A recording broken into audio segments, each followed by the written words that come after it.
আমি যদি এখানে ধর্ম তুলি, আপনি একজন মুসলিম হয়ে আপনি আমাকে বিফ খাইয়ে দিয়েছেন, আপনি আমাকে গোমাতাকে খাওয়ালেন আমাদেরকে। क्या मजाक चल रहा है ये आपके यहाँ पे? তো একজন বলছে কি তাকে গরুর মাংস খাওয়ালছে, তা আমি ওকে একটা কথা বলতে চাই, হারে বোকাচোদা, তুই তো মানে গরুর মাংস খাওয়ার পরে মজা নিয়ে মানে শেষ টেস্ট করে তুই আবার মাটন অর্ডার করেছিস, দিয়ে তুই বুঝতে পারলি মানে মজার পাওয়ার পরে তুই বলছিস কি আমি একটা ব্রাহ্মণ।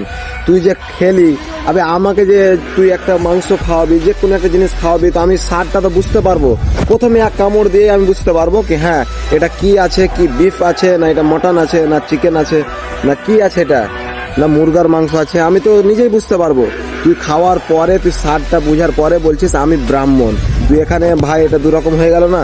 তুই এটা কোনো মানে তুই জানিস কি ওই হোটেলে ওটা রান্না হয়, তবুও তুই ওই হোটেলই এসছিস কেন?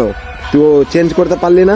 তুই হোটেল চেঞ্জ করতে পারলি না? তুই এরকমই এসে শুধু হিন্দু মুসলমান মানে কি বলতে চাচ্ছিস ভাই? কিছু বুঝতে পারলাম না। আর গাইস অনেকে এটা ভিডিও ডুয়েট বানাচ্ছে দেখছি, অনেক ভালো লাগছে ভিডিওটাতে, কেন কি ওরই দোষ বলছে। কেন কি দেখ, যে জায়গায় মানে বিফ তৈরি হচ্ছে, যে জায়গায় গরুর মাংস তৈরি হচ্ছে, ওই জায়গায় তুই যাবি কেন? তুই ব্রাহ্মণ হয়ে কিসের জন্য যাবি? হয়তো তুই আগেও কোনো মজা পেয়েছিস ওটার জন্যই।